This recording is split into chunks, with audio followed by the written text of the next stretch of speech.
a 9-year-old girl crawled through a tunnel in the walls of the strangest house in town, the one everyone called worthless, and found a hidden chamber holding $265 million in forgotten treasure that would prove every doubter wrong.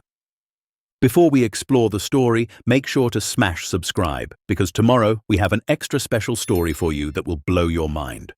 The rain hammered Ridgewood, Oregon like it had a grudge. It came down in sheets, turning the dirt roads to mud and the sky to slate. Maya Harrison stood under the sagging porch of a house that looked like it had been pulled straight from a fairy tale and left to rot. It wasn't just unusual, it was bizarre. The structure sat partially underground, its rounded door painted a fading green, its walls curved like the back of a beetle. Grass grew thick on the roof, wild and unkempt. The windows were round, some cracked, most dirty. The whole thing looked like someone had tried to build a Hobbit hole from the movies but gave up halfway through. Behind Maya, her daughter Ruby pressed close, rainwater dripping from her yellow hood. She was 9 years old, all big eyes and wild curls, holding her mother's hand like an anchor. "Mama," Ruby whispered, staring at the strange dwelling. "It looks like where fairies would live." Maya squeezed her daughter's hand, her throat tight. "Or where we're going to live, baby." The key in Maya's other hand was heavy, old brass with ornate scrollwork. The real estate agent had handed it over with barely concealed pity 3 hours ago, along with a stack of papers Maya had signed without reading too closely. She couldn't afford to read too closely. She couldn't afford much of anything anymore. 34 years old, a former art teacher, now unemployed after the school district cut funding. Single mother. Eviction notice on the apartment in Portland still crumpled in her purse. Bank account with $217.38, and a daughter who deserved so much better than this. But at least now they had a roof. Strange as it was. The auction had been a joke to everyone except Maya. She'd driven 3 hours from Portland on her last tank of gas to attend the county foreclosure sale in Ridgewood's tiny courthouse. The building smelled like old wood and older secrets. Maybe 15 people had shown up, most of them curious locals with nothing better to do on a Tuesday morning. When the auctioneer, a tired man with a comb-over and coffee-stained tie, had announced the Hobbit house, the room had erupted in laughter. "Lot 47, he'd droned. Unusual residential structure at 16 Maple Ridge Road. Built 1973 by Walter Finch, deceased. No heirs. Property as is. Starting bid $500. Silence. People had exchanged glances, smirking. Anyone? 500? More silence. Someone in the back had muttered, "You'd have to pay me to take that eyesore." The auctioneer had sighed. 400? Nothing. 300? Maya's hand had shot up before she could stop herself. Every head in the room had turned.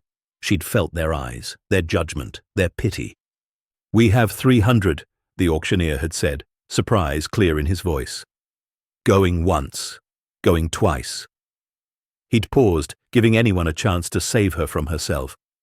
"Sold to the young lady in the back." The gavel had come down like a period at the end of a sentence she couldn't take back. A woman beside her had leaned over and whispered, "Honey, you know that place is a nightmare, right? Been empty for 11 years. Probably full of mold and God knows what else. That old man who built it was touched in the head." Maya had just nodded, signed the papers, and driven back to Portland to pack the few belongings they had left. Now, standing in the rain with Ruby, reality settled heavy on her shoulders. $300. It was all she'd had left after paying for the moving truck, a rusted U-Haul she'd driven herself. Their furniture, what little remained after selling most of it, sat in that truck now, getting wet. "Let's go inside," Maya said, fitting the key into the lock.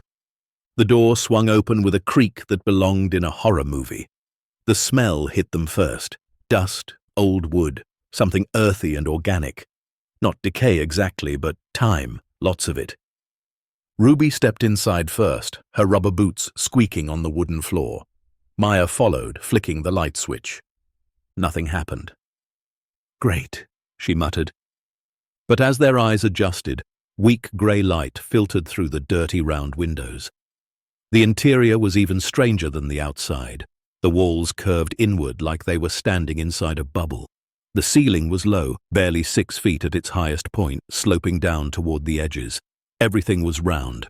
Doorways, windows, even the built-in shelves that lined the walls. The space was bigger than Maya had expected, though. The main room flowed into what looked like a kitchen area, and she could see at least 2 doorways leading to other chambers. The floor was a mosaic of mismatched tiles, some cracked, some missing entirely, creating an odd patchwork pattern. Ruby walked slowly through the space, running her small hand along the curved walls. "Mama, why did someone build it like this?" "I don't know, sweetheart." But Maya did know, at least partially. The real estate agent, a bored woman named Patricia, had told her the bare facts while barely looking up from her phone. Walter Finch had built this place himself in the early 1970s. He'd been an architect, or so people said, obsessed with alternative living spaces, sustainable design before it was trendy. He'd lived here alone for nearly 40 years until he died in 2013 at age 87. No family, no friends that anyone knew of, just him and his strange underground house. The town had tried to sell it multiple times. No one wanted it. Too weird, too impractical, too much work. The curved walls made it impossible to arrange furniture normally. The underground aspect meant potential water damage, mold, structural issues, and it just looked wrong, sitting there on the edge of town like a tumor on the landscape. But to Maya, standing in the dim light with her daughter, it looked like salvation. "Can I explore?" Ruby asked, her voice echoing slightly off the curved walls. "Stay where I can see you," Maya replied, already moving toward the kitchen to assess the damage. The appliances were ancient. A rounded refrigerator that looked like it belonged in a 1950s diner, currently unplugged and dark. A stove with burners covered in years of grime. The sink was stone, hand-carved, actually beautiful under the dirt. Wooden cabinets curved along the walls, their doors hanging crooked on old hinges. Maya opened one cabinet, empty except for mouse droppings and a single glass jar with something unidentifiable dried at the bottom. She heard Ruby's footsteps padding into one of the other rooms. The sound carried strangely in this space, bouncing and echoing. The acoustics were odd, almost alive. "Mama, come look at this." Maya followed her daughter's voice into what must have been the bedroom. It was smaller, more cave-like, with a rounded alcove where a bed would fit. But what caught her attention was what Ruby was staring at. The walls here were covered in markings, not graffiti, not vandalism. Careful, deliberate etchings carved directly into the wood panels. Mathematical equations, strange symbols, geometric patterns that hurt to look at too long. And words, dozens of phrases carved in tiny, precise letters. The golden ratio is God's fingerprint. 13 chambers, 13 keys, 13 secrets. They laughed at Da Vinci, too. The spiral nose.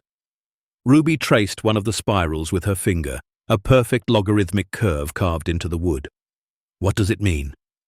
"I think it means Walter was a little bit eccentric," Maya said gently. But her heart sank. This confirmed what the town had said. The man who'd built this place had been unstable, obsessed, possibly unwell, and she'd just spent her last $300 on his abandoned fever dream. They spent the next hour unloading the truck in the rain. Their belongings looked pathetic in this strange space. A worn couch that didn't fit against any wall, a kitchen table that wobbled on the uneven floor, boxes of clothes and books and Ruby's drawings. 2 mattresses, one for each of them. A handful of kitchen supplies. That was it. The sum total of their lives fit in one room of this bizarre house. By the time they finished, both were soaked and shivering. Maya found the circuit breaker in a small closet and flipped switches until lights flickered on throughout the house. At least the electricity worked. She made peanut butter sandwiches for dinner, the only food they had until she could get to a store tomorrow. They sat on the couch, wrapped in blankets, eating in silence. Through the round windows, Maya could see the rain finally easing, the sky turning from slate to charcoal as evening fell. "Are we going to be okay?" Ruby asked quietly. Maya pulled her daughter close. "Yes, baby. I promise." She didn't know if it was true, but what else could she say? That night, lying on her mattress in the main room while Ruby slept in the bedroom, Maya stared at the curved ceiling and wondered what the hell she'd done. Outside, the wind picked up, whistling through cracks in the strange structure. The house made sounds, creaks and groans, and things settling. Or not settling. It was hard to tell. She thought about her life before, teaching middle school art in Portland. Modest salary, but enough. A small apartment she could afford. Then the budget cuts. Then the layoff. Then her ex-husband, Ruby's father, who disappeared 3 years ago and sent exactly 0 child support payments. Then the mounting debt. Then the eviction notice. Every step had led here, to this moment, to this impossible dwelling that everyone else had rejected. Maya closed her eyes and tried to sleep, but the sounds kept her awake. Not just the wind and the creaking. Something else. A rhythm to it, almost like breathing. Like the house itself was alive. She told herself it was just her imagination, just stress and exhaustion and fear wearing her down. But deep in the walls, in spaces she couldn't yet see, something waited. Something Walter Finch had hidden. Something that would change everything. The next morning brought weak sunlight and the sound of voices outside. Maya woke to Ruby tugging on her sleeve. "Mama, there's people out there." Maya dragged herself up and peered through the dirty round window. 3 figures stood in the overgrown yard, pointing at the house and talking. 2 women and a man, all probably in their 50s or 60s, wearing practical Oregon rain gear. "Stay here," Maya said, pulling on jeans and a sweatshirt. She stepped outside into the cool morning air. The 3 strangers turned to look at her. Their expressions ranged from curious to pitying. "Help you?" Maya asked, trying to sound more confident than she felt. One of the women stepped forward. She had grey hair pulled back in a practical ponytail and kind eyes surrounded by laugh lines. "We're your neighbors." "Well, closest thing to neighbors out here. I'm Dorothy. This is Margaret and Tom. We heard someone actually bought Walter's place." "Maya," she replied, relaxing slightly, "and my daughter Ruby." Tom, a portly man with the impressive white beard, shook his head. "No offense, but what possessed you to buy this thing? Everyone in town knows it's a disaster." "Tom," Dorothy scolded. She looked back at Maya. "What he means is, it's been empty a long time. Might need a lot of work." "I got it for $300, Maya said flatly. "That's what possessed me." Margaret, thin and angular with sharp features, whistled low. "Well, can't beat the price, I suppose. But you know Walter was crazy as a bedbug, right? Lived out here alone for 40 years, barely spoke to anyone. Whole town thought he was strange." "Strange how?" Maya asked, though she wasn't sure she wanted to know. Dorothy glanced at the others before answering. "He was brilliant, supposedly. Worked as an architect back in the 60s and 70s. Designed some important buildings. But something happened, some project that went wrong, and he just withdrew from the world. Built this place and never left it.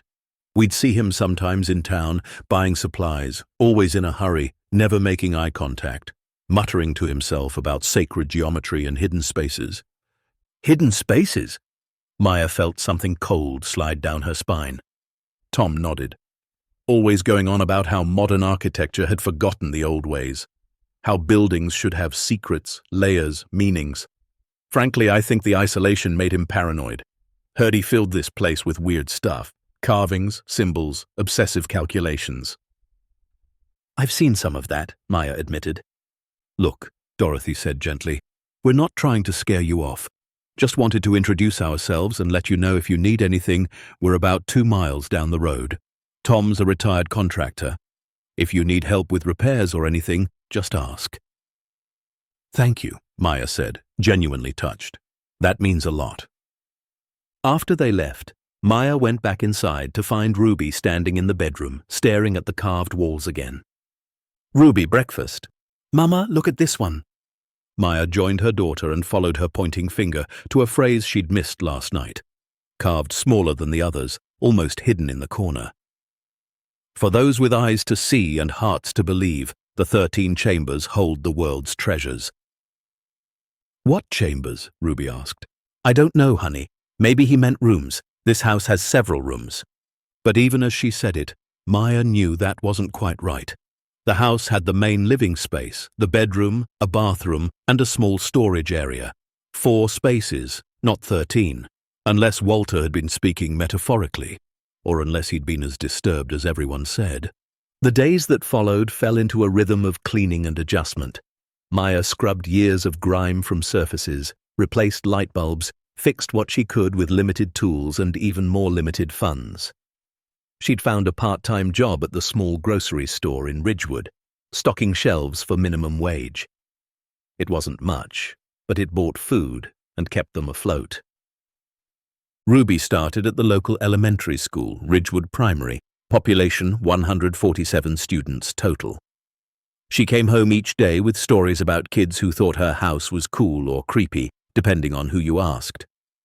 Casey said her mum won't let her come over because our house is cursed, Ruby reported one afternoon, matter of fact. Maya's jaw tightened. Our house isn't cursed. That's what I told her. I said it's just different. Different. That was one way to put it. Maya was learning the house's quirks. The way the front door swelled in humidity and stuck. The way the bathroom sink made a whistling sound when you turned on the hot water. The way certain floorboards creaked louder than others. The way sound traveled through the curved walls, carrying conversations from one room to another in strange, distorted ways. And the cold spots. There were several places in the house where the temperature just dropped, even with the heat on. Maya told herself it was poor insulation, drafts, the underground nature of the structure, but it felt wrong, deliberate almost. Ruby, though, seemed to love the house. She'd claimed the bedroom as her own, sleeping soundly despite the carvings covering the walls. She spent hours exploring every corner, running her hands along the curves, discovering small built-in cubbies and shelves Maya hadn't noticed. There's so much hidden space, Ruby said one evening, like the house has pockets. What do you mean?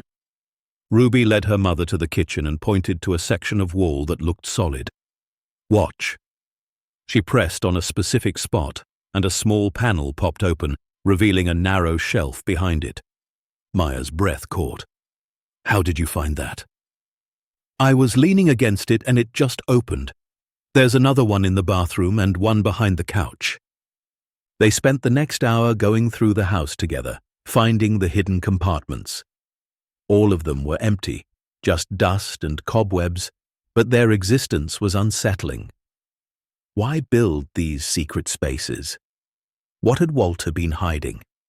That night, after Ruby was asleep, Maya sat at the kitchen table with a flashlight and the original property documents. She read through them carefully this time. The house was listed as built in 1973. Square footage, approximately 1,200 square feet. But as Maya walked through the house again, measuring with her feet, something felt off.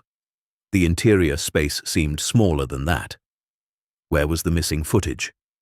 She went outside with the flashlight, walking around the structure's perimeter. The house was mostly underground, with just the rounded door and windows visible above ground level. Grass covered the roof. Trees and brush had grown up around it over the years, making it hard to see the full outline. But as Maya circled, she realized something strange. The external footprint of the structure was larger than the internal space accounted for. There were gaps, dead spaces between the visible rooms and the outer walls. Maya stood in the darkness, flashlight in hand, heart pounding. Hidden compartments, missing square footage, Walter's obsessive carvings about 13 chambers. What if it wasn't madness? What if there really were hidden spaces in this house? Rooms or passages they hadn't found yet? She went back inside, closed and locked the door, and checked on Ruby. Her daughter slept peacefully, curled under quilts, her breathing soft and even. Maya lay down on her own mattress, but sleep wouldn't come. Her mind raced with possibilities and questions. The house suddenly felt different around her. Not threatening exactly, but alive with potential, with secrets. She thought about Walter, living here alone for 4 decades, building this impossible structure with his own hands, carving his obsessions into the walls. What had he been doing all that time? And why had he died without telling anyone what was really here? Outside, the wind picked up again, making the grass on the roof whisper and sway. The house creaked and settled. And somewhere in the walls, in those hidden spaces, Maya could swear she heard something. Not a sound exactly, but a presence. A waiting. Tomorrow, she decided. Tomorrow, she'd start looking for what Walter had hidden. Tomorrow she'd find out if the town was right to call this place worthless, or if there was something more. She didn't know that Ruby was already one step ahead of her, that her daughter had found something in the bedroom wall that afternoon, something she hadn't mentioned yet. A loose panel behind one of the carved spirals. A gap just big enough for a child to slip through. And tomorrow, while her mother was at work, Ruby would squeeze through that gap and discover that the strange house had been keeping a secret far bigger than anyone had imagined. Ruby had always been good at noticing things other people missed, the way light bent through water, how leaves grew in spirals, the patterns in sidewalk cracks. Her teachers called it daydreaming, but Maya knew better. Her daughter saw the world differently, deeper, with an artist's eye inherited from both parents. So, when Ruby pressed her ear against the bedroom wall and insisted she could hear something, Maya should have paid more attention. It was a Saturday, 2 weeks after they'd moved in. Maya had the day off from the grocery store and was tackling the bathroom, scrubbing years of neglect from the stone sink. Ruby wandered in and out, restless, exploring. "Mama, come here," Ruby called from the bedroom. Maya sighed, peeling off her rubber gloves. "What is it, baby?" Ruby stood in the corner of the bedroom, her small hand pressed flat against the curved wall. "Listen." Maya knelt beside her daughter and put her own ear to the wood paneling. At first, nothing, just the silence of an old house settling. But then, faintly, something else. A hollow quality to the sound, an emptiness behind the wall that shouldn't be there. "It sounds different here," Ruby said, "like there's a room behind it." Maya knocked on the wall experimentally. The sound was indeed hollow, echoing slightly. She knocked on the wall 3 feet away. Solid, dull thud, back to where Ruby had indicated. Hollow again. "Huh," Maya said, sitting back on her heels. "Maybe it's just how the house was built. All these curves, the structure's probably weird." But Ruby wasn't satisfied. She'd been running her fingers over the carved symbols on the walls, tracing the spirals and equations Walter had left behind. "Mama, what if the carvings are a map?" "A map to what?" "To the 13 chambers. Remember what the writing said? 13 chambers, 13 keys, 13 secrets." Maya looked at her 9-year-old daughter, so serious, so certain. Part of her wanted to dismiss it as childhood imagination, but another part, the part that had driven 3 hours to bid on a house everyone else rejected, wondered. "Okay," Maya said, "let's try something." They spent the next hour examining every carving in the bedroom. Most were nonsensical phrases or mathematical formulas Maya didn't understand.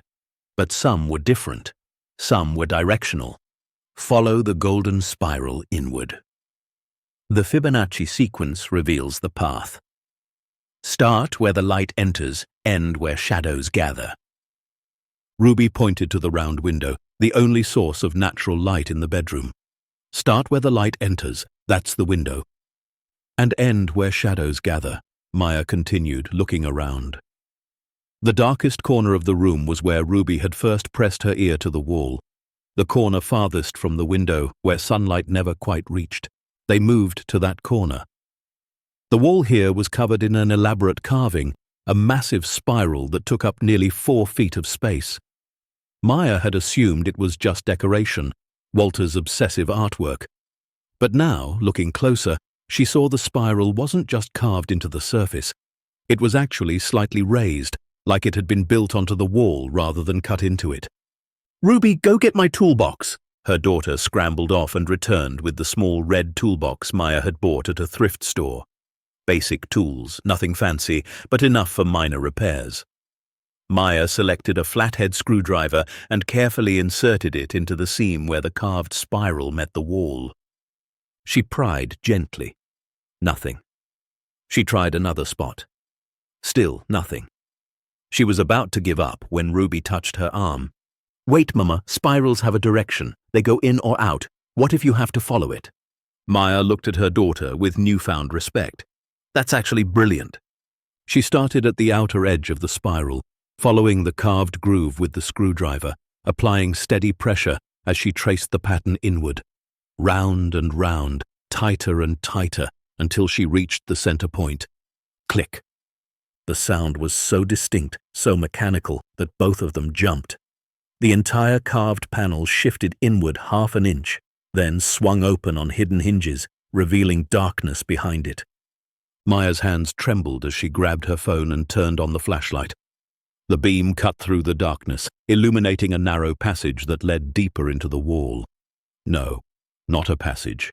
A tunnel, barely 3 feet wide, curving away into shadow. "Holy!" Maya caught herself. "Holy cow!" Ruby's eyes were huge. "Can I go in?" "Absolutely not," Maya said automatically. Then, after a pause, "Not without me." The tunnel was too narrow for Maya to walk through comfortably, but she could crouch and shuffle forward. Ruby, smaller, could almost walk upright.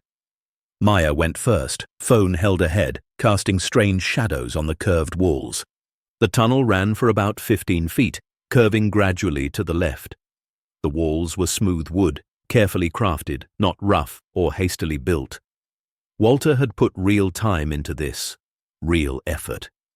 The passage was part of the original structure, not some later addition. It opened into a small chamber, roughly 8 feet by 8 feet, with a curved ceiling that continued the Hobbit home aesthetic. The space was empty except for dust, and in the center of the far wall, another carved panel. This one showed interlocking geometric shapes, all fitting together like a puzzle. But it was what Ruby noticed that made Maya's breath catch. "Mama, look at the floor!" Maya pointed her phone down. The floor of the chamber had been painted, the colors faded with time but still visible. It showed a map, not of anything Maya recognized, not streets or countries, but of the house itself. A bird's-eye view of the structure, showing the rooms they knew and others they didn't. Chambers within chambers, passages connecting them, all laid out in precise detail. 13 chambers total, just like Walter had written. "It's real," Ruby whispered. "The 13 chambers are real." Maya's mind raced. If this was real, if Walter had really built this elaborate hidden network inside his house, what else was real? What else had he hidden? They spent the next hour carefully making their way through more passages. Some were dead ends. Some led to tiny rooms containing nothing but more carvings, more cryptic messages. But slowly, methodically, they began to understand the layout. The house was a maze, a puzzle box, with the normal living spaces as just the outermost layer. In the 4th chamber they discovered, they found the first sign that Walter had hidden more than just empty rooms. A single wooden crate sat in the corner, about 2 feet on each side. Maya approached it carefully, half expecting it to be full of garbage or old tools. She lifted the lid. Inside, wrapped in cloth that had once been white but had yellowed with age, was a painting. Maya carefully unwrapped it, her heart pounding. Even in the dim light from her phone, she could see it was old, very old. The canvas was darkened with age, the paint cracked in that distinctive pattern that only centuries could create. The image showed a woman in Renaissance-era clothing, her face serene, her hands folded. The style was unmistakable, even to Maya's amateur eye. Italian, probably 1500s or 1600s. The kind of thing that belonged in a museum, not hidden in a wall in rural Oregon. "Is that valuable?" Ruby asked. "I think it might be," Maya said slowly. "I think it might be very valuable." They found 3 more paintings in that chamber, all wrapped with the same care, all looking equally old and important. Maya's hands shook as she rewrapped them and closed the crate. This couldn't be real. It had to be replicas, copies, the obsessive hobby of a disturbed man.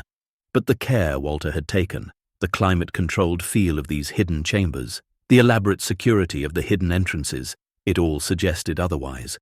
In the 6th chamber they found documents, files and files of them, stored in fireproof boxes, organized with meticulous precision. Maya opened one at random and found herself looking at a bill of sale dated 1958. The item? One painting attributed to Giovanni Bellini, purchased at auction in Rome for $12,000. $12,000 in 1958. That would be worth, what, over $100,000 today? Maybe more, depending on the painting's importance. She opened another file. Another bill of sale, this one from 1963. A sculpture, artist unknown, believed to be Roman 2nd century AD, purchased from a private collection for $8,000. Maya sat down hard on the dusty floor, files spread around her. Ruby peered over her shoulder, trying to read the faded type. "Mama, was Walter rich?" "I don't think so," Maya said slowly. "I think he was an architect who spent his entire career, his entire life, quietly buying art at auctions and from dealers. Small purchases, things that flew under the radar, and then he hid it all away in here." But why? That was the question that wouldn't leave Maya's mind. Why buy beautiful things just to lock them in the dark? What was the point of collecting if no one could see what you'd collected? The seventh chamber provided part of the answer. Here, the walls weren't bare. They were covered in photographs, hundreds of them, taped and pinned and carefully arranged.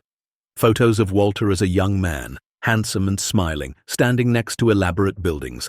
Photos of him with other people, colleagues maybe, all dressed in the formal style of the 1950s and 60s, and photos of a woman. She appeared again and again, in different settings, different ages. Young and beautiful in some, older and elegant in others. In every photo, Walter stood beside her, his hand on her shoulder or his arm around her waist. The love in those images was palpable, even decades later. At the center of the wall was a newspaper clipping, protected behind glass. The headline read, "Renowned architect Walter Finch's wife Eleanor dies in gallery fire."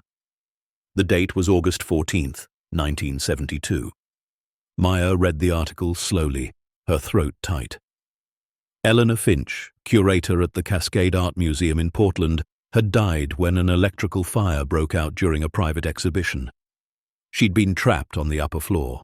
The museum had burned to the ground, taking her and, according to the article, pieces from 17 private collections that had been on loan for the exhibition. "Mama, that's so sad," Ruby whispered. It was more than sad. It was devastating. Maya looked at the photos again, at Walter's face in the later ones, the ones after Eleanor died. The light had gone out of his eyes. He'd built this house the next year, in 1973, and never left it. And he'd started collecting, not for investment, not for prestige, but because his wife had loved art. Because she'd died surrounded by it. Because keeping beautiful things safe in the dark was the only way he could protect them. "He wasn't crazy," Maya said softly. "He was heartbroken." They continued exploring, more careful now, more reverent. Each chamber revealed more treasures, sculptures, artifacts, rare books, jewelry, pottery. Some pieces were clearly valuable, others less so, but all had been chosen with care and preserved with love. In the 10th chamber, Ruby found what looked like a stone tablet covered in ancient writing. In the 11th, a set of jade figurines that looked Chinese and very, very old. In the 12th, a small bronze statue that Maya thought might be Greek, though she wasn't sure. And then they reached the 13th chamber. The entrance was harder to find than the others, hidden behind a false wall in the main living area. They'd been searching for 2 hours when Ruby noticed that one section of curved wall sounded different when knocked on. Together they'd pressed and prodded until a seam appeared and the entire panel had slid sideways, revealing steps leading down. Down, not through, into the earth beneath the house. Maya hesitated. They'd been exploring for hours. It was past lunch, and they were both hungry and tired and covered in dust. But they'd come this far. They couldn't stop now. The steps were stone, carved carefully, descending about 12 feet into a chamber that was bigger than all the others combined, maybe 20 feet across, with a ceiling that rose to a gentle dome. And it was full. Display cases lined the walls, professional museum-quality cases with climate control and special lighting. Even powered off for over a decade, the cases had protected their contents. Maya's phone light swept across the room, catching glass and gold and colors that shimmered. In one case, a necklace of enormous emeralds that caught the light and threw green fire across the walls. In another, a manuscript illuminated with gold leaf, showing medieval religious scenes. In a third, a carved ivory chess set with pieces so delicate they looked like they might dissolve at a touch. The cases went on and on, each holding treasures that belonged in the world's greatest museums. Ruby walked along them slowly, her small face reflected in the glass, eyes wide with wonder. "Mama," she breathed, "it's like a dragon's hoard." Maya couldn't speak. She could barely breathe. The value of what surrounded them was impossible to calculate. Millions, certainly. Probably tens of millions. Maybe more. She didn't know art well enough to guess. At the center of the chamber stood a glass case larger than the others, spotlit even in darkness by carefully positioned mirrors that caught and directed any available light. Inside this case rested a single painting. What happens next will turn this night upside down, reveal a truth nobody expected, and remind us why sometimes the quietest voices carry the most power. Stay tuned to see what happens next. If you're enjoying the story, please like, share, and subscribe for more. Maya approached the central case slowly, almost afraid to look. The painting inside was relatively small, maybe 18 inches by 24 inches, but it commanded the space like a sun commands its solar system. Everything else in the chamber seemed to orbit around it. The image showed a young woman sitting by a window reading a letter. The light from the window illuminated her face and the letter in her hands, while the rest of the room fell into shadow. The technique was masterful, the play of light and dark creating depth and emotion that made the woman seem alive, breathing, about to look up from her reading at any moment. But it was the small plaque at the base of the case that made Maya's knees weak. Girl, reading a letter at an open window, Johannes Vermeer, circa 1657 to 1659, believed lost in the 1972 Cascade Museum fire, recovered and preserved by W.F. "No," Maya whispered. "No, no, no." Ruby looked up at her mother. "What's wrong?" "Ruby, do you know who Vermeer is?" Her daughter shook her head. "He was a Dutch painter from the 1600s. He only made about 34 paintings in his entire life, and they're some of the most valuable artworks in the world. Museums fight over them. They sell for—" Maya's voice broke. "They sell for hundreds of millions of dollars." "Hundreds of millions?" Ruby's voice was small, disbelieving. Maya sank to the floor, her back against one of the display cases, trying to process what they'd found. Walter hadn't just been a collector. He'd been a savior, a guardian. That fire in 1972 had supposedly destroyed priceless art. The museum had insurance, certainly, and the private collectors had been compensated for their losses. The art world had mourned what was lost, but Walter had gotten there first. Somehow, before the fire consumed everything, he'd gone in. Maybe he'd even started the fire, though Maya couldn't bring herself to believe that. No. More likely, he'd seen the blaze and, thinking of his wife who died in a gallery, unable to save her but able to save what she'd loved, he'd rushed in and grabbed what he could, and then he'd hidden it. Not to sell, not to profit, but to protect. Because he'd seen how fragile beauty was, how easily destroyed. Better to lock it away in the dark where it was safe than risk losing it to the world's carelessness. "Mama, what do we do?" Ruby asked. Her voice echoed in the chamber, bouncing off the domed ceiling. That was the question, wasn't it? Maya looked around at the fortune surrounding them. This single chamber likely held more wealth than she'd see in 10 lifetimes. The Vermeer alone, if it was authentic, could be worth $200 million or more.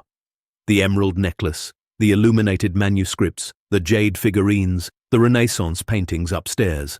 All told, they were probably sitting in the middle of $250 million in stolen art. No, not stolen, saved.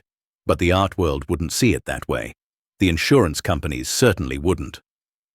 "I don't know," Maya admitted. "I honestly don't know." They climbed back up the stone steps in silence, sealing the chamber behind them. The house felt different now, charged with significance. Maya made sandwiches mechanically while Ruby sat at the table, drawing spirals on a piece of paper, processing in the way children do. "Are we going to be in trouble?" Ruby finally asked. "We didn't do anything wrong," Maya said, though she wasn't sure that was entirely true. "We bought the house, legally.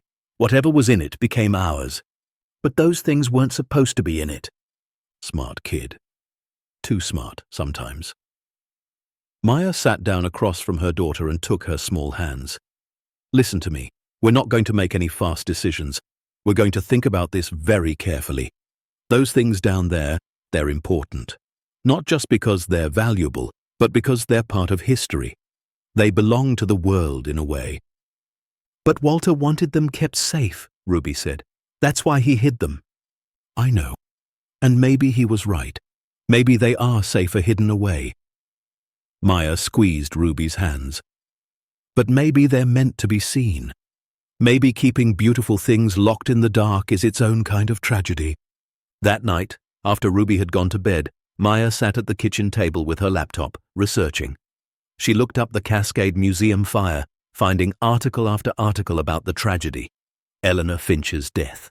The 17 private collections destroyed. The art world's grief over lost masterpieces. She found lists of what had been lost. The Vermeer had been there, on loan from a private collector in Europe. Several of the Renaissance paintings she'd found had been there too. The jade figurines, the Greek statue, the illuminated manuscripts, all listed as destroyed. The insurance payouts had been enormous, millions upon millions in today's dollars. And all of it based on the assumption that these pieces no longer existed. But they did exist. They were here, 12 feet underground, in climate-controlled cases, perfectly preserved. Maya found articles about Walter, too. He'd been a respected architect in the 60s, known for innovative designs and attention to sacred geometry. After his wife's death, he'd vanished from public life. People assumed he'd retired, moved away, faded into obscurity. No one knew he'd built this impossible house on the edge of nowhere and filled it with ghosts. She found his obituary from 2013. Died alone, age 87, of natural causes. Body found by a neighbor who'd noticed mail piling up. No next of kin, no estate of value. The house had gone to the county for unpaid taxes, sat empty for years, and finally ended up at auction for $300. $300 for $250 million in art. Maya laughed, but it came out choked, almost hysterical. She put her head in her hands and tried to think clearly. They had several options, each with its own consequences. Option 1, tell no one. Keep the art hidden. Live in the house and let the secret stay buried. It was what Walter had wanted, clearly. But it meant sitting on a fortune they couldn't use while struggling to pay bills. It meant Ruby growing up in poverty while surrounded by wealth they couldn't touch. And it meant keeping the art from the world, from scholars and students and people who might love it as much as Eleanor had. Option 2. Sell the art quietly. Find private collectors, black market dealers, people who asked no questions. They'd get a fraction of the true value, but it would still be life-changing money. But it would be illegal, definitely illegal. And it would mean destroying provenance, erasing history, scattering the collection Walter had spent his life building. Option 3. Come forward. Tell the authorities what they'd found. Turn it all over and hope for the best. They'd be heroes, maybe, or criminals, or both. The insurance companies would certainly want their money back. The original owners or their estates might claim the pieces. Maya and Ruby might end up with nothing except legal bills and a reputation as treasure hunters who'd found someone else's treasure. Option 4. Something else. Something Maya hadn't thought of yet. She researched until 3 in the morning, reading about art recovery, treasure trove laws, finder's rights. The legal situation was murky at best. Different states had different laws. Federal laws complicated things further, and the international nature of some of the pieces added another layer of confusion. What was clear was that this wasn't a decision she could make alone. She needed help, real help, from people who understood art law and recovery. But who could she trust? Everyone in Ridgewood already thought she was crazy for buying the Hobbit house, If she started talking about hidden chambers and Vermeer paintings, they'd think she'd lost her mind completely. Or worse, they'd believe her and try to take it all. Maya finally closed her laptop and went to check on Ruby. Her daughter slept peacefully, one arm wrapped around her stuffed rabbit, completely unaware that their lives had just become impossibly complicated. Maya stood in the doorway watching Ruby breathe and felt the weight of responsibility settle on her shoulders like a physical thing. Every decision she made now would affect her daughter's future.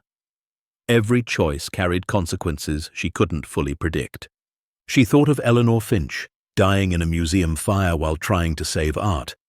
She thought of Walter, spending 40 years in isolation, protecting what his wife had loved. She thought of beauty and loss and the price of keeping secrets. And she thought of Ruby, who'd been brave enough to listen to walls, smart enough to solve Walter's puzzles, curious enough to discover what everyone else had missed. Maybe that was the answer. Maybe Ruby was the answer. A child's perspective, uncomplicated by adult concerns about money and legality and consequences.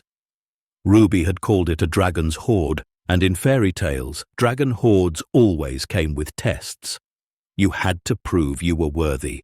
You had to show you understood the treasure's true value. Maya didn't know yet what that would look like for them. But standing in the doorway of their strange hobbit house, watching her daughter sleep surrounded by carved warnings and hidden wonders, she knew they'd figure it out together. The house settled around her, creaking and groaning in the way old structures do. But now Maya heard it differently. Not as threat or warning, but as Walter's voice, still echoing through the spaces he'd built. Still trying to communicate across the years, across death itself, about love and loss and the things worth protecting. "We'll take care of it," Maya whispered to the shadows. "I promise, we'll figure out what to do." The house, if it heard, said nothing. But in the walls, in those hidden chambers, the treasures waited. They'd waited 11 years already. They could wait a little longer for the right choice to reveal itself. Ruby stirred in her sleep, murmuring something about golden spirals. Maya smiled, pulled the blanket higher around her daughter's shoulders, and left the door cracked open so light from the hallway would find its way in. Tomorrow they'd start figuring out their next steps. Tonight they'd sleep on their fortune, unknowing guests in Walter Finch's carefully constructed dream. And somewhere in the 13th chamber, the girl reading a letter at an open window continued her eternal task, her face forever caught in that moment of quiet contemplation, waiting for someone to finally let her back into the light. Maya made it 5 days before the secret started to leak. She'd tried to be careful. She'd told Ruby not to mention anything at school, not to friends, not to teachers. She'd avoided the neighbors, kept her head down at work, acted like everything was normal. But in a town of 800 people, normal was a fragile thing, and secrets had a way of growing teeth. It started with Dorothy. The older woman had stopped by on Wednesday afternoon with a casserole, the kind of neighborly gesture Maya had come to expect. They'd chatted on the porch, Maya blocking the door with her body, not inviting her in. Dorothy had smiled and asked how they were settling in, whether the house was working out. "Fine," Maya had said, "just fine." But Dorothy's eyes had drifted past her into the house, and for just a moment, Maya saw the question forming. The wonder about why someone would buy Walter's strange dwelling, the curiosity about what might be inside. "You know," Dorothy had said carefully, "if you ever want to talk about Walter, about the house, I knew him a little, before he became a hermit." Maya's stomach had dropped. "Oh? He was a good man once. Brilliant, actually. What happened to Eleanor broke something in him." Dorothy had paused, studying Maya's face. "Sometimes I wonder if he left anything behind. Any explanation for why he lived the way he did." Maya had forced a smile. "Just a lot of dust and strange carvings. Nothing important." But she'd seen the doubt in Dorothy's eyes, the suspicion that Maya was hiding something. 2 days later, a man showed up. He was younger than Maya, maybe late 20s, with expensive sunglasses and a camera around his neck. He'd knocked on the round door just as Ruby was getting home from school. "Can I help you?" Maya had asked, stepping outside and closing the door firmly behind her. "Hi, I'm Jason Reeves, freelance journalist. I'm doing a piece on unusual architecture in Oregon, and I heard about this place. He'd gestured at the Hobbit house with obvious fascination. Mind if I take some photos? Maybe ask a few questions? Yes, I mind. This is private property. I know. But come on, you have to admit it's interesting. A house built into a hillside by some reclusive architect in the 70s? That's a story, especially now that someone's actually living here. He'd smiled, like they were sharing a joke. Word around town is you got it for basically nothing at auction. Maya's jaw had tightened. Word around town needs to mind its own business. Look, I'm not trying to cause trouble. I just think people would be interested. Human interest piece, you know? Single mum buys weird house, starts over. It's feel-good stuff. Not interested, Maya had said flatly. Please leave. He'd left, but not before taking several photos from the road. And Maya had known with sinking certainty that the clock was ticking. Once a journalist started sniffing around, others would follow, and questions would multiply. And eventually, someone would wonder what was really inside Walter Finch's carefully constructed maze. That night, Maya and Ruby had sat at the kitchen table, both of them scared in ways they couldn't quite articulate. Are people going to find out?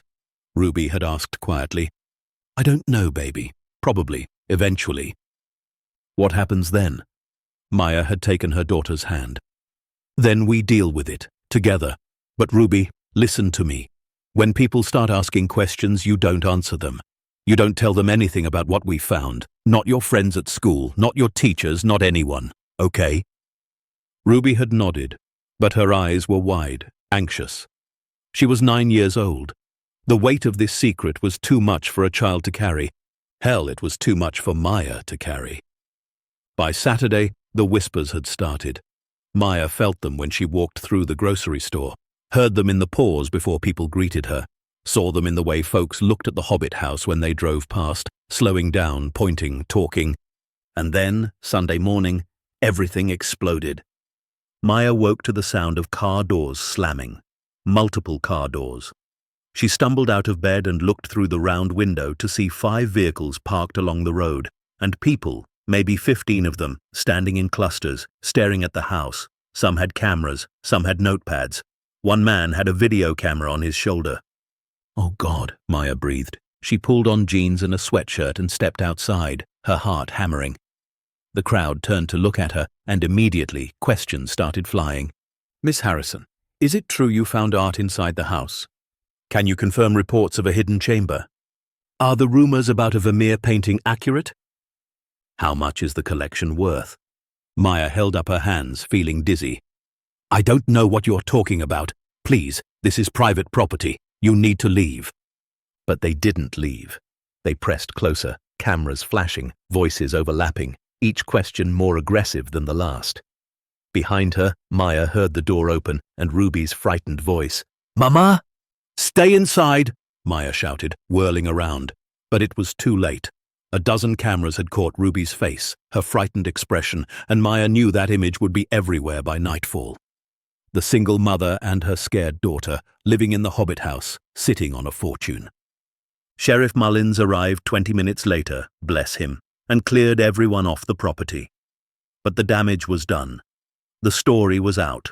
The speculation had begun. And Maya's quiet life, her hope of figuring things out slowly and carefully, had shattered like glass. You want to tell me what's going on? Mullins asked after the crowd had dispersed.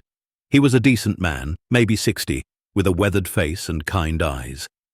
Because those reporters, they're saying some pretty wild things. Maya sat on the porch steps, head in her hands. Ruby was inside, probably crying. Everything was falling apart. I don't know what to tell you. The truth would be a good start. So Maya told him. Not everything, but enough. How they'd found the hidden chambers. How Walter had filled them with art. How she'd been trying to figure out what to do before word got out. Mullins listened without interrupting, his expression unreadable. When she finished, he was quiet for a long time. That's quite a story, he finally said. It's the truth. I believe you. Question is, what happens now? He looked at her seriously. Because if what you're saying is true, If Walter really did have that kind of collection hidden away, this is going to get complicated, fast.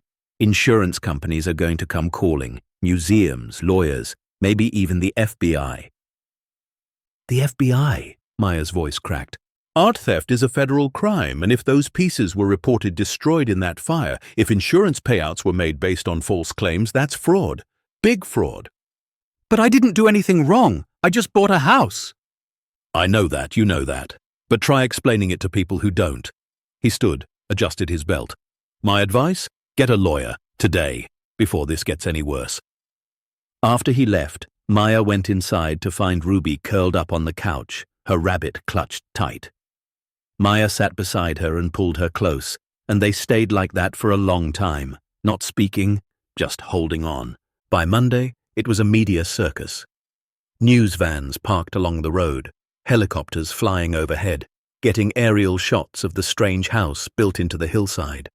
The story had gone national. Hidden art worth hundreds of millions found in Hobbit house. Single mother's auction purchase reveals massive secret collection. The dragon's hoard of Ridgewood. Maya stopped watching the news, stopped reading articles, stopped answering her phone, which rang constantly with reporters, lawyers, people claiming to be art experts or insurance investigators or long-lost relatives of Walter Finch. She kept Ruby home from school. The principal had called, concerned about Ruby's safety with all the media attention, concerned too about what the other parents were saying. Some thought Maya was a hero, others thought she was a thief. Most just wanted to know if the rumors were true. On Tuesday, a woman showed up who changed everything. Her name was Dr. Sylvia Chen, and she was an art historian from the Getty Museum in Los Angeles. Unlike the reporters and curiosity seekers, she was quiet, professional, respectful. She waited until the crowd had thinned in the afternoon, then knocked politely on the door. Miss Harrison, she said when Maya answered, I'm not here to cause problems. I'm here because I spent my entire career studying Vermeer, and if there's even a chance that the painting everyone's talking about is real, I need to see it. Not for myself, for history. Something in her voice, the earnestness of it, the lack of aggression, made Maya pause. How do I know you're who you say you are? Dr. Chen handed over credentials, business cards, references. Maya looked them over, then looked at the woman herself. Mid-50s, grey streaking her black hair, wearing practical clothes and sensible shoes. She looked tired, like she'd driven straight through from California without sleeping. One look, Maya said. That's all, and you don't touch anything. Dr. Chen nodded. Agreed. Maya led her through the house, through the hidden entrance, down the stone steps, into the 13th chamber. She watched Dr. Chen's face as the woman saw the collection for the first time, saw the moment when professional composure cracked and wonder took over.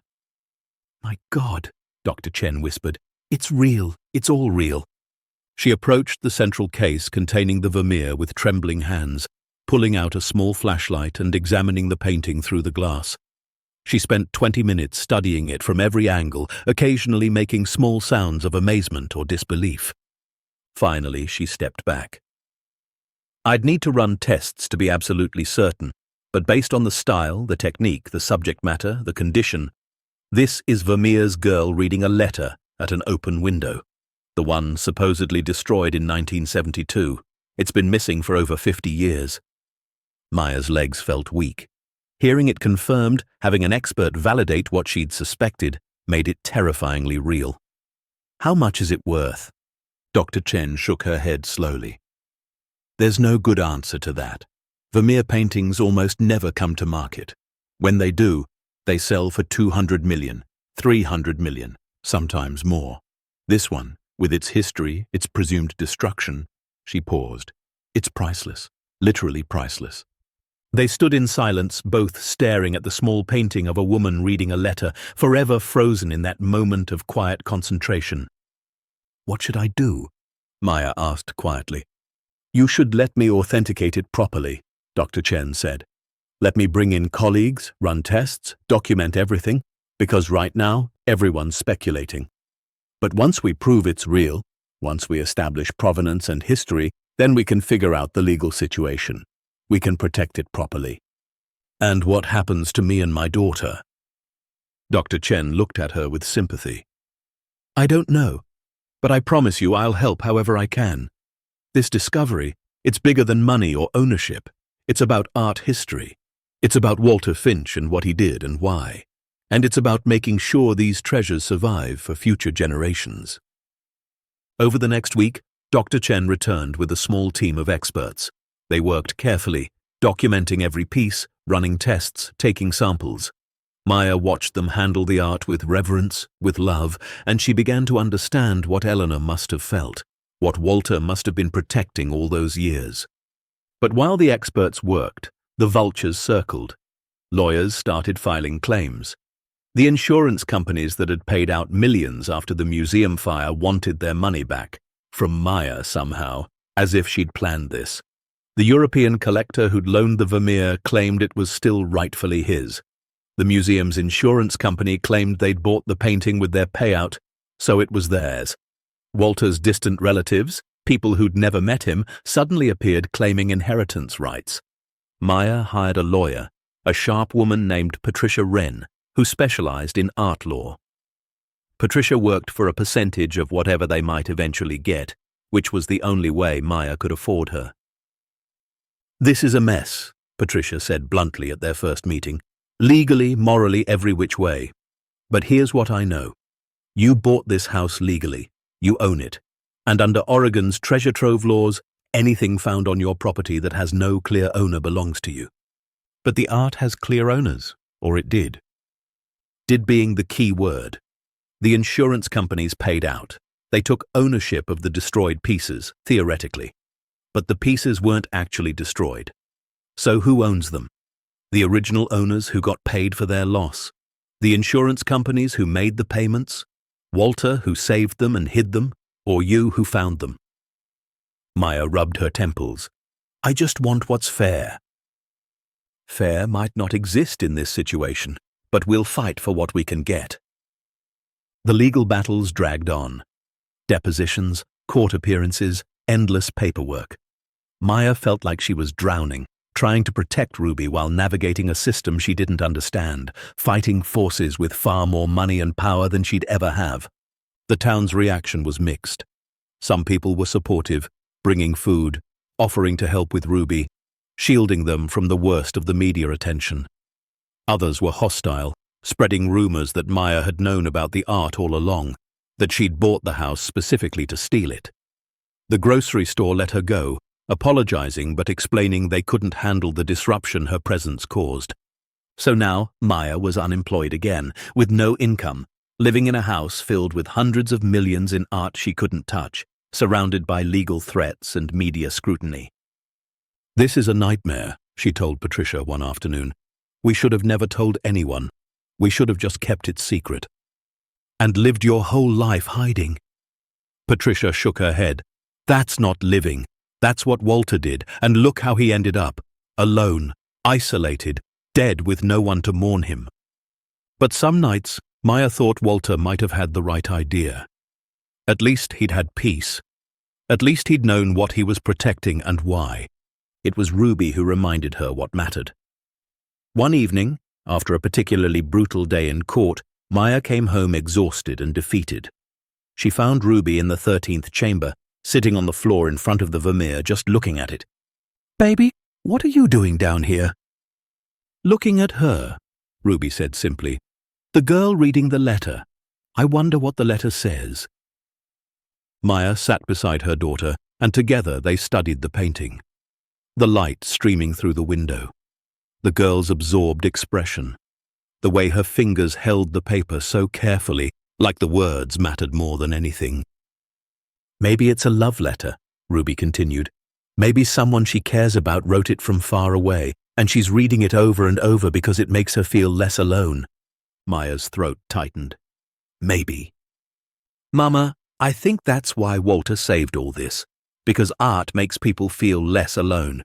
Like someone else understands what you're feeling, even if they lived 400 years ago. Out of the mouths of babes. Maya pulled Ruby close, kissing the top of her head. When did you get so wise? I had a good teacher. They sat there for a while, Just the two of them and the painting, and for the first time in weeks, Maya felt something other than fear and exhaustion. She felt purpose. This wasn't about money. It wasn't about ownership or legal rights or who deserved what. It was about what Ruby had said, about art making people feel less alone, about beauty surviving across centuries, connecting humans who would never meet, but who shared the same capacity for wonder. Walter had understood that, Eleanor had understood it, and now Maya and Ruby understood it too. The breakthrough came from an unexpected source.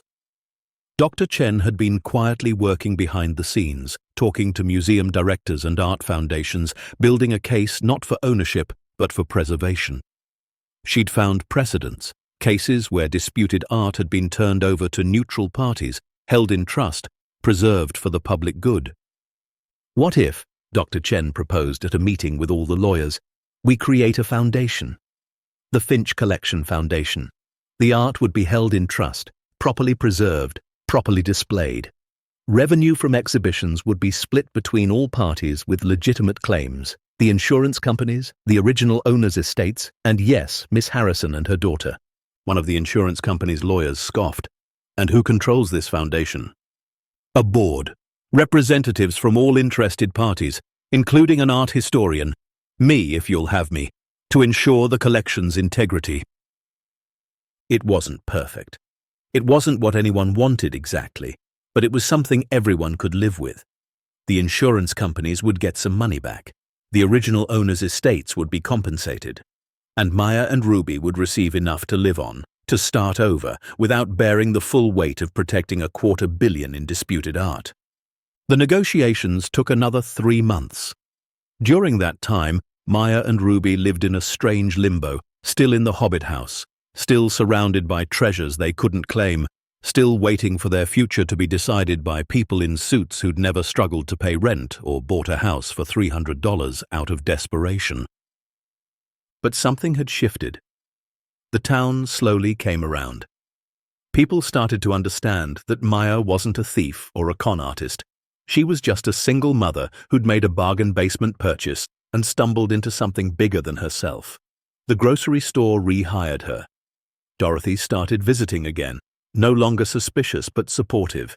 Even the journalist, Jason Reeves, wrote a more sympathetic piece about the human element of the story. And Maya started to see Walter differently. Not as a tragic figure or a disturbed recluse, but as a guardian.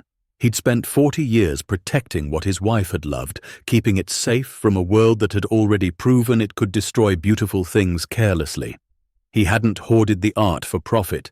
He'd preserved it for the future, even if he didn't know who that future would bring. "You were waiting for us," Maya whispered one night, standing in the 13th chamber alone. "You built all this, kept it safe, knowing someday someone would find it, someone who'd understand." The house, as always, said nothing. But Maya felt Walter's presence anyway, in the careful construction of the hidden chambers, in the climate control systems that still functioned after decades, in the meticulous records he'd kept of every piece. He'd been waiting for someone like her, someone desperate enough to buy what everyone else rejected, someone curious enough to explore, someone brave enough to face the consequences of discovery. And he'd been waiting for Ruby.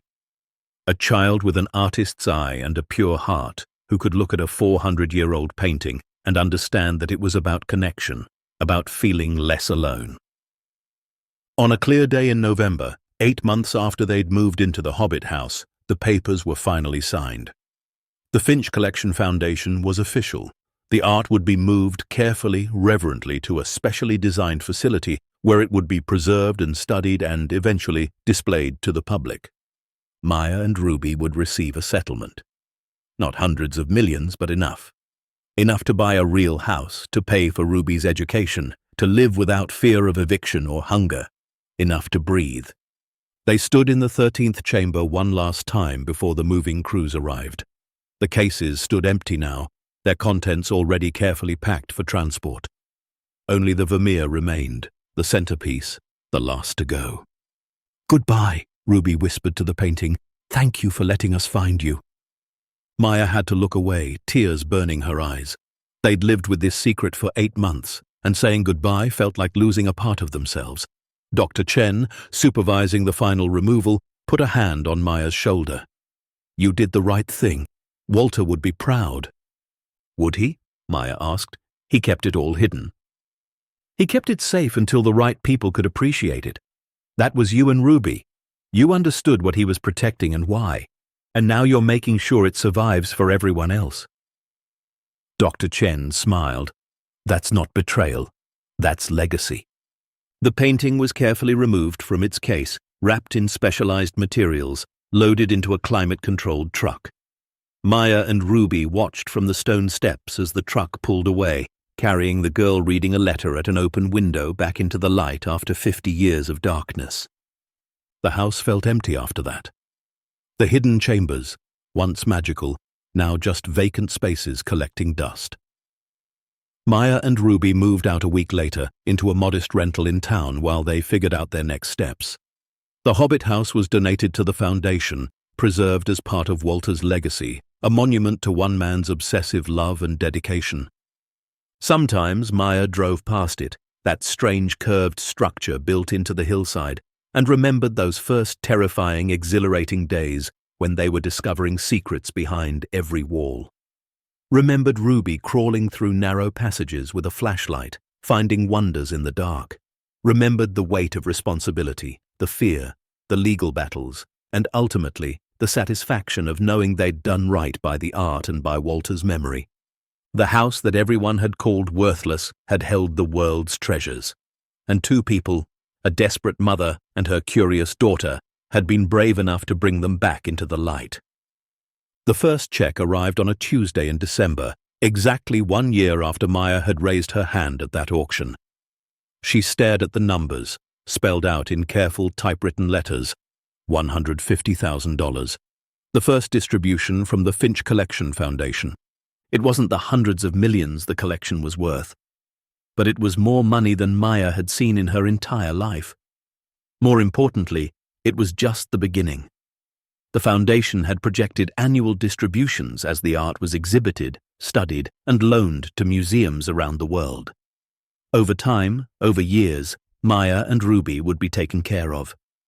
She sat at the kitchen table of their rental house, Ruby doing homework across from her, and felt something she hadn't felt in years: security. Not wealth exactly, but the absence of fear. The knowledge that next month's rent was covered. That Ruby could have new shoes when she needed them. That they wouldn't be one emergency away from losing everything. "Mama, why are you crying?" Ruby asked, looking up from her math worksheet. Maya wiped her eyes. "Happy tears, baby. Just happy tears." But the money, while life-changing, wasn't what kept Maya up at night. It was the question of what came next. What they'd created, what they'd helped birth into the world, deserved more than just legal resolutions and financial settlements. Dr. Chen had stayed in touch, sending updates about the collection's authentication and preservation. Each piece was being studied, documented, and restored.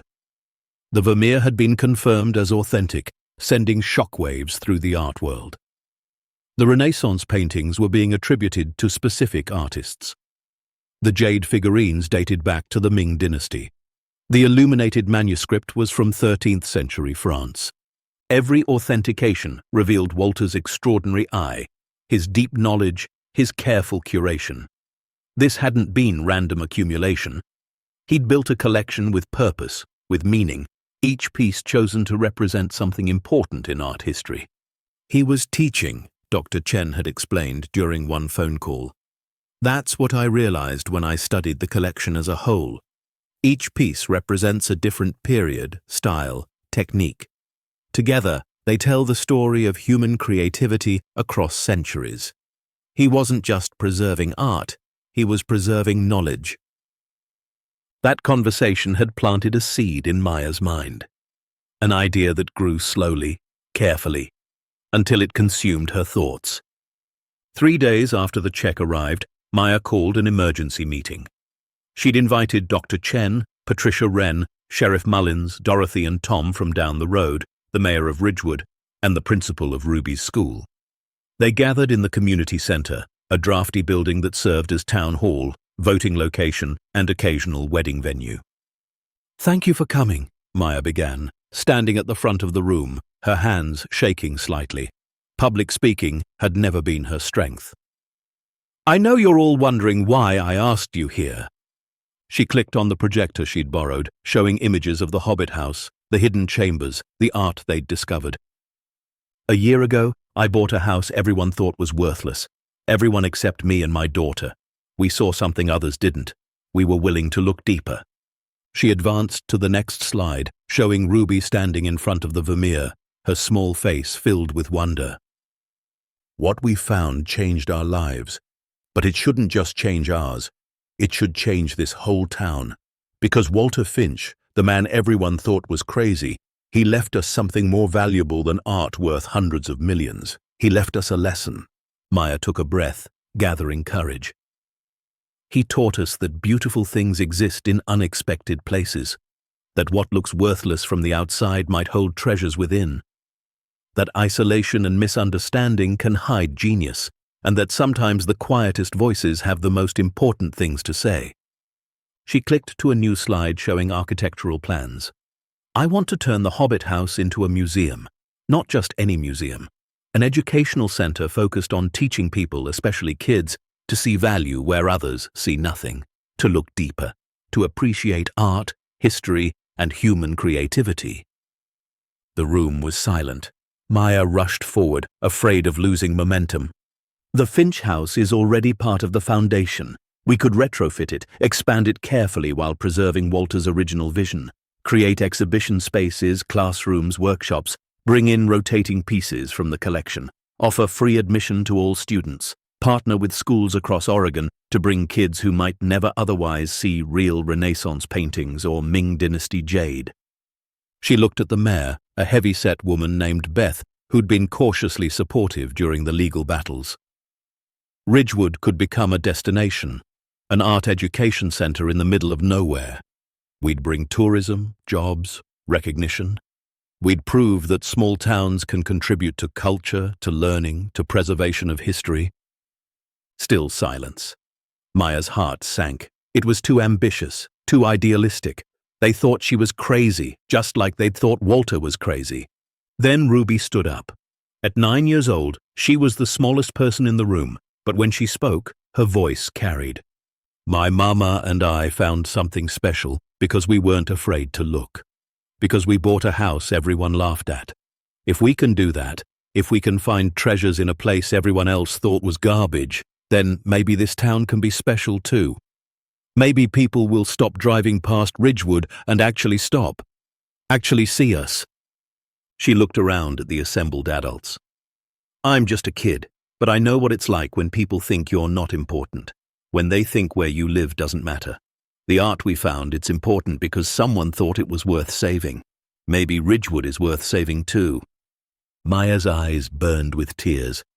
Her daughter, her brave, brilliant daughter, had articulated what Maya couldn't. Dorothy stood next. "I think it's a wonderful idea. Walter was my neighbor for 30 years, and I'm ashamed to say I never really tried to know him. We all dismissed him. Maybe this is our chance to make that right." Tom followed. "I'm a contractor, retired, but I still know my way around a building. I'd be happy to help with renovations." The principal, a thin man named Richard Soto, cleared his throat. "Our school district barely has an art program anymore. Budget cuts eliminated it 3 years ago. If this museum offered educational programs, field trips, hands-on workshops, that would be invaluable." One by one, people spoke up. The mayor pledged town support and help navigating bureaucracy. Patricia offered to handle legal aspects pro bono. Dr. Chen, appearing via video call, committed the foundation's backing and expertise. By the end of the meeting, what had been Maya's wild dream had become a community project, the Finch Art Education Center, a monument not just to Walter and Eleanor, but to the idea that beauty, knowledge, and worth could be found anywhere if you were brave enough to look. The work began in January, just as Oregon winter settled in with rain that turned roads to rivers and skies to slate. But the weather didn't stop the volunteers who showed up every day to help transform Walter's Hobbit house into something new while honoring what it had been. Tom's construction crew worked for reduced rates, sometimes for free, expanding the underground space carefully, preserving Walter's original chambers while creating new exhibition areas. They installed proper lighting, climate control, and accessibility features. The curved walls remained, the round windows stayed, but now they were complemented by modern systems that would protect whatever art was displayed. Dorothy organized fundraisers, bake sales and craft fairs and silent auctions. Ridgewood's 800 residents contributed what they could, and word spread to neighboring towns. The story of the Hobbit house and its hidden treasures had captured imaginations. People wanted to be part of it. Ruby, meanwhile, had become something of a local celebrity. Schools invited her to speak about the discovery. She'd started a blog called Looking Deeper, where she posted about art, architecture, and finding beauty in unexpected places. At 9 years old, she had 3,000 followers. Maya watched her daughter bloom, no longer the shy child who'd clutched her hand in desperation. Ruby had found her voice, her purpose, and it filled Maya with a pride so intense it hurt. "You know what's funny?" Ruby said one evening as they painted display walls in what would become the main exhibition hall. "A year ago, we had nothing. We were about to be homeless, and everyone felt sorry for us." "I remember," Maya said softly. "But we weren't poor. Not really. We just didn't have money. There's a difference." Ruby dipped her brush in paint, applied it carefully. Walter didn't have money at the end either. But he had all this beauty around him. He was rich in the things that mattered. Maya stopped painting and looked at her daughter. "When did you get so philosophical?" Ruby grinned. "I've been reading a lot. Dr. Chen sends me books about art history. Did you know that Van Gogh only sold one painting in his whole life? Everyone thought his work was worthless. Now it's worth millions. Value isn't always obvious." "No," Maya agreed. "It's not." The Finch Art Education Center opened on a Saturday in May, 18 months after Maya had bid $300 on a house nobody wanted. The day dawned clear and bright, Oregon spring at its finest, with wildflowers blooming on the grass-covered roof of the Hobbit house and sun streaming through the round windows. Over 500 people attended the opening. Local families, art enthusiasts from Portland and Seattle, journalists, academics, and museum professionals. The parking area they'd built couldn't hold all the cars. People parked along the road for half a mile in both directions. Maya stood at the entrance wearing a dress she'd bought specifically for this day, her first new dress in 5 years. Ruby stood beside her in a blue sundress, her wild curls tamed into submission. Together, they greeted visitors, shaking hands, accepting congratulations, still slightly amazed that any of this was real. The exhibition they'd mounted was called Hidden in Plain Sight, the Finch Collection's first chapter. It featured 12 pieces from Walter's hoard, carefully selected by Dr. Chen to represent different periods and styles. The Vermeer was there, of course, the centerpiece, drawing gasps and tears from everyone who saw it. But Maya's favorite part wasn't the famous pieces. It was the education wing they'd built, where Ruby had helped design interactive exhibits teaching kids about art techniques, historical context, and the process of authentication and preservation. Touch screens let visitors explore paintings in detail. Hands-on stations let them try techniques like perspective drawing and color mixing. And in what had been the 13th chamber, where they'd first discovered the collection, they'd created a memorial to Walter and Eleanor. Photos lined the walls, showing their life together before tragedy struck. Walter's architectural drawings, Eleanor's notes from museum catalogues, the newspaper clipping about the fire, and at the center a simple plaque. Walter Finch, 1925 to 2013. Eleanor Finch, 1928 to 1972. They taught us that love preserves, that beauty endures, and that some treasures are worth protecting in the dark until the right light comes along. Maya found herself standing in that chamber during a quiet moment mid-afternoon, watching visitors read the plaque and study the photos. An older woman stood nearby, wiping her eyes. "Did you know them?" Maya asked gently. The woman shook her head.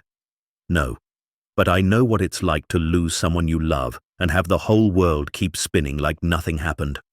Walter, he made the world stop. He held on to what mattered." She smiled through tears. "There's something beautiful about that." As evening approached and the crowds thinned, Maya found Dr. Chen standing in front of the Vermeer, just staring. "Everything okay?" Maya asked. Dr. Chen nodded slowly. "I've studied Vermeer my entire career, written books about him, given lectures at universities around the world. But I never thought I'd see this painting, never imagined it still existed." She turned to Maya. "Do you understand what you've given the world? This isn't just art, it's a miracle. We didn't do anything except look where others wouldn't." "That's everything," Dr. Chen said firmly. "Most people go through life accepting what they're told. This is worthless. That's impossible. Don't bother looking. But you and Ruby, you questioned that. You explored. You had the courage to believe there might be more." She gestured around the chamber. "Now thousands of people will come here every year. Students who've never seen real art will stand in front of masterpieces. Kids who've been told they're not smart enough or poor enough or from the wrong town will learn that treasure can be found anywhere. That worth isn't about money or status. That beauty exists even in the darkest, most unexpected places." Maya's throat tightened. "That's what we hoped. It's Walter's legacy, Eleanor's too, but it's also yours and Ruby's. You didn't have to do this. You could have taken the money and disappeared. Instead, you built something that will outlive all of us." That night, after the last visitors had left and the volunteers had cleaned up, Maya and Ruby walked through the empty center together. Their footsteps echoed off the curved walls. The art hung in spotlit splendor, each piece perfectly positioned, perfectly preserved. They ended up in the education wing, in a small theater they'd built for lectures and film screenings. Ruby climbed onto the small stage and looked out at the empty seats. "Mama, can I tell you something?" "Of course, baby." "When we first moved here, when kids at school were making fun of our house, calling it the Hobbit hole and saying we were poor, I was so embarrassed. I hated that we lived there. I hated that everyone knew we'd bought it for almost nothing." Maya's heart ached. "Ruby, I'm so sorry. I didn't know you felt that way." "I know. I didn't want you to feel bad." Ruby sat down on the edge of the stage, legs dangling. "But then we found the chambers and the art, and I started to understand something. The reason we found it was because we bought the house everyone else rejected. If we'd had more money, if we'd been able to afford a normal place, we never would have looked at Walter's house. We never would have discovered what was hidden." She looked up at her mother. "Being poor led us to riches. Being desperate made us brave. Everyone thinking we were crazy gave us the freedom to explore. All the things I was embarrassed about, they were actually the things that made the miracle possible." Maya sat beside her daughter, pulling her close. "That's very wise. I think that's what Walter and Eleanor would want people to understand. That sometimes the things the world says are worthless are actually the most valuable. You just have to look closer." They sat in comfortable silence for a while, mother and daughter, in the theater they'd built inside a house everyone had mocked. Outside, the Oregon night settled in, stars appearing one by one above the grass-covered roof. "What do you think happens next?" Ruby asked. "With the center? With us?" Maya considered the question. The foundation was stable. The museum was open. They had enough money to live comfortably, to plan for the future. Ruby could go to any college she wanted someday. Maya could maybe even go back to teaching, not because she had to, but because she wanted to. "I think we keep doing what we've been doing," Maya said. "We keep looking for beauty in unexpected places. We keep questioning what we're told. We keep believing that worth and value aren't always obvious. And we help other people learn to look too," Ruby added. Exactly. The weeks and months that followed proved them right. The Finch Art Education Center became exactly what they'd hoped: a destination, a resource, a symbol. Schools from across Oregon brought students for field trips. Kids who'd never left their small towns stood in front of Renaissance paintings and Ming Dynasty jade. and learned that human creativity transcended time and place and circumstance. The center offered free workshops every Saturday, painting classes, art history lectures, sessions on authentication and preservation techniques. Ruby often led tours for groups her own age, explaining how she'd discovered the hidden chambers, encouraging other kids to stay curious and question assumptions. Ridgewood transformed too. New businesses opened to serve the tourists who came for the museum. A bed and breakfast, a cafe that sold locally roasted coffee and pastries, a bookstore specializing in art and architecture. The town that had been dying, fading into irrelevance like so many small towns across America, suddenly had purpose again. And the Hobbit house itself, once an embarrassment, became a source of pride. People stopped calling it weird or worthless. They called it visionary, ahead of its time, a masterpiece of alternative architecture. Architecture students came to study Walter's techniques. Sustainability advocates praised his use of earth sheltering and natural climate control. Maya started keeping a journal of visitor reactions, stories that moved her, moments that proved the center's impact. There was the teenage boy from a reservation 3 hours away who'd stood in front of the jade figurines for 45 minutes, sketching them, and later told Maya it was the first time he'd seen artifacts from a culture that looked like his own, treated with reverence in a museum.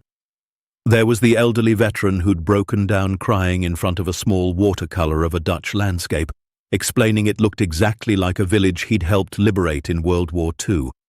There was the little girl, maybe 5 years old, who'd pressed her nose against the glass protecting an illuminated manuscript and whispered to her mother, "Someone made that with their hands, a long time ago." When her mother confirmed it, the girl had said with absolute certainty, "Then I can make beautiful things too." These moments, Maya realized, were the real treasure. Not the monetary value of the collection, but its power to connect people across time, across cultures, across circumstances. Every visitor who walked through those curved doorways left changed in some small way, carrying with them the knowledge that beauty could survive anything, fire, neglect, 40 years of darkness, and emerge into light more precious than before. One afternoon, almost 2 years after the center opened, Maya was working in her office when Dorothy knocked on the door. "You have a visitor," Dorothy said, her expression strange. "Someone who drove a long way to see you." Maya followed her to the main entrance where a woman stood, maybe 70 years old, elegant in a way that spoke of old money and careful maintenance. She turned when Maya approached, and her eyes, pale blue and sharp, studied Maya carefully. "Miss Harrison, my name is Margaret Bellingham. I believe you have something that once belonged to my family." Maya's stomach dropped. Another claimant, another legal battle. She'd thought all that was settled. "I'm sorry, but all claims to the collection were resolved through the foundation. If you believe you have a legitimate—" No, the woman interrupted gently. "I'm not here to make a claim. I'm here to say thank you." Maya blinked. "I don't understand." Margaret gestured to a bench near the entrance. "May we sit?" They sat together, and Margaret pulled out a photograph, old and faded. It showed a young couple standing in front of a painting Maya recognized, one of the Renaissance portraits they'd found in the fourth chamber. "That's my parents," Margaret said. 1968. They loaned that painting to the Cascade Museum for a special exhibition. They loved Eleanor Finch, thought she was brilliant. When the fire happened, when Eleanor died, and the painting was supposedly destroyed, it broke their hearts. They never really recovered from the loss. She traced her finger over the photograph. They died believing that painting was gone forever, along with a piece of their history. But you found it. Walter saved it. And now it hangs here, preserved and protected, where people can see it and appreciate it.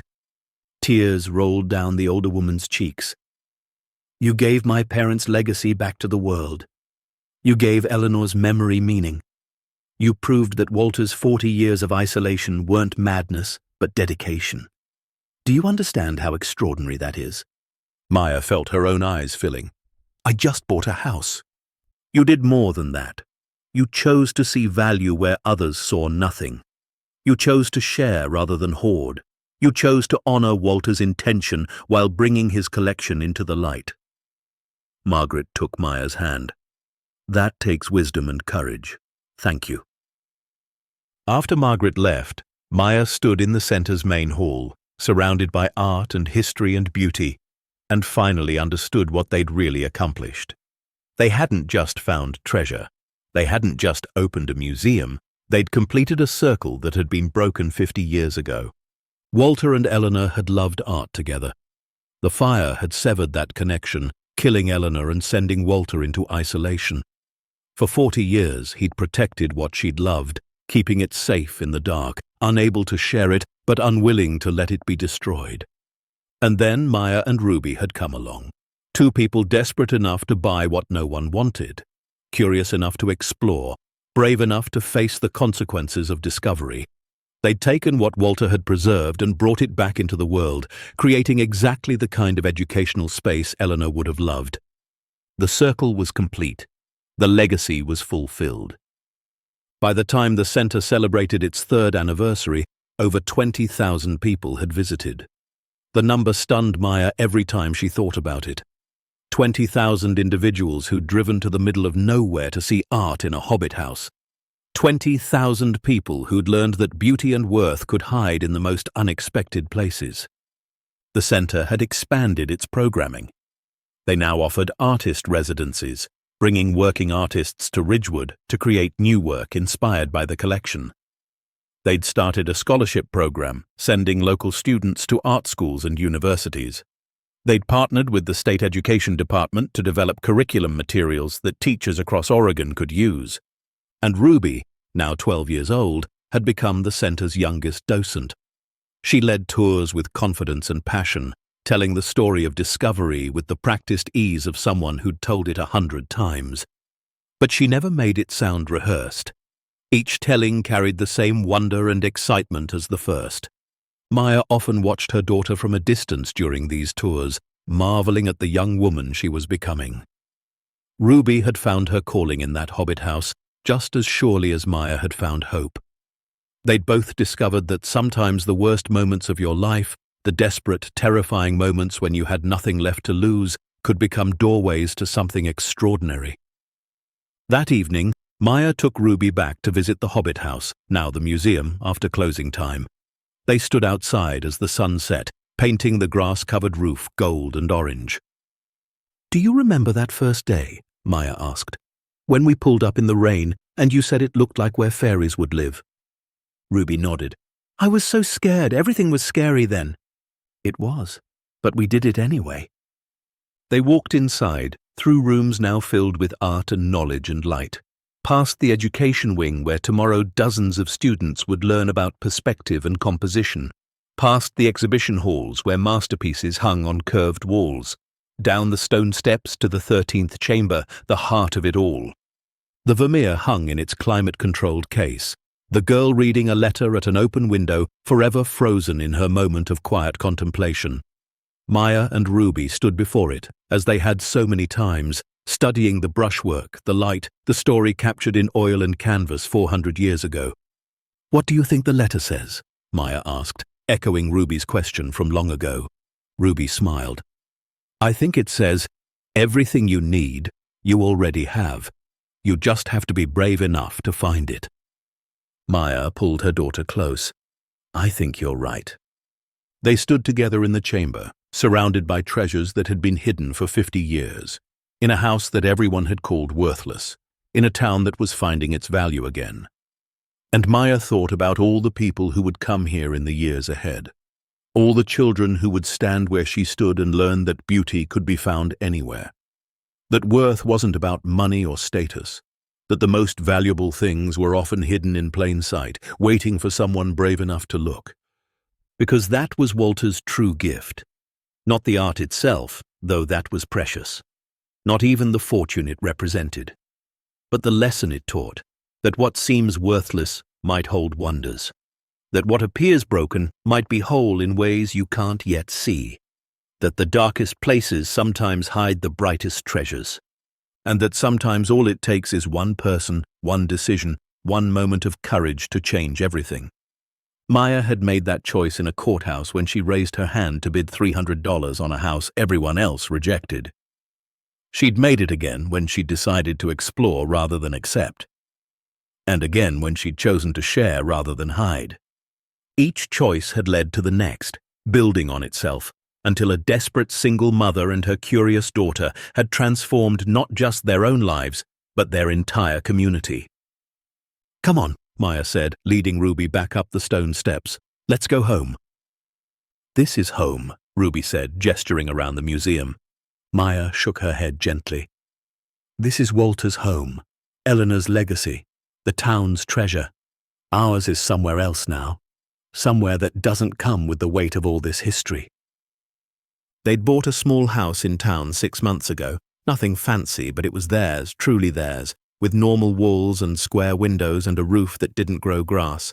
They'd furnished it slowly, carefully, choosing each piece with intention. Ruby had painted her bedroom walls with spirals and mathematical equations, a tribute to Walter. Maya had hung prints of famous paintings, reminders of what they'd discovered. It was a good house, a normal house, but it would never be as magical as those first months in the Hobbit home, when every day brought new discoveries and every wall held secrets. As they drove away from the museum, Maya looked in the rearview mirror. The Hobbit house sat on its hillside, lights glowing from the round windows, looking exactly like something from a fairy tale. But now it was a fairy tale with a happy ending. Ridgewood had learned to see worth in what it had overlooked. Maya and Ruby had learned that desperation could lead to miracles. And Walter and Eleanor's love had found its final expression, not hidden in darkness but shared with the world. 5 years after that first auction, on a crisp October morning, Maya stood in the museum's expanded garden area, watching workers install a bronze statue. It depicted 2 figures, Walter and Eleanor standing together, her hand resting on his shoulder as they gazed at a painting. The sculptor had captured something essential in their faces, not just love, but shared purpose, mutual understanding, the kind of partnership that transcended time and tragedy. The dedication ceremony was scheduled for the following week, timed to coincide with the anniversary of Eleanor's death. It seemed fitting to transform the day of loss into a celebration of what endured. Ruby, now 14, stood beside her mother, grown taller, more confident, but still carrying that same curiosity that had led her to listen to walls and crawl through hidden passages. She'd been accepted to a prestigious summer art program at the Rhode Island School of Design. Her essay had been about finding the Vermeer, about learning that real seeing required more than just eyes. "Do you think they knew?" Ruby asked, looking at the statue. "Walter and Eleanor. Do you think they knew their love would turn into all this?" Maya considered the question. "I think Eleanor knew that art mattered, that beauty was worth protecting, and I think Walter knew that love meant keeping safe what the other person cherished. Everything else, us, the museum, the 20,000 visitors, I think that would surprise them." "Good surprise or overwhelming surprise?" "Both, probably," Maya smiled, "like most important things." They walked together through the gardens, past sculptures on loan from the collection, past the meditation area where visitors could sit and reflect. The center had grown beyond anything Maya had imagined that day in the courthouse, beyond even what she'd proposed in that first community meeting, but it had grown organically, naturally, shaped by the needs of the people it served and the legacy it honored. It had become exactly what it needed to be. A bridge between past and present, between isolation and community, between hidden beauty and shared wonder. That night, long after closing, Maya returned to the museum alone. She did this sometimes, walking through the empty halls, remembering those first discoveries. The thrill of finding each new chamber, the weight of deciding what to do with what they'd found, the fear and excitement and overwhelming responsibility. She ended up, as always, in front of the Vermeer. The girl, reading a letter at an open window, gazed down at her paper, forever absorbed in her message from someone far away. The light from the painted window illuminated her face with such tenderness, such careful observation, that even after all this time, Maya still caught her breath. "Thank you," Maya whispered, "for being here, for surviving, for teaching us that some things are worth protecting, even if it means hiding them from the world for a while." She thought of Walter, alone in his underground maze, preserving these treasures for decades with no guarantee anyone would ever appreciate his sacrifice.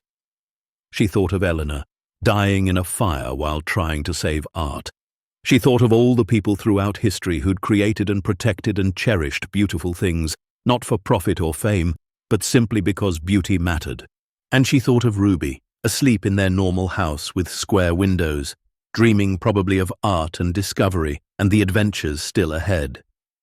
Her daughter had learned the most important lesson of all, that worth wasn't always obvious, that treasure could be found anywhere, and that sometimes the bravest thing you could do was look where others wouldn't.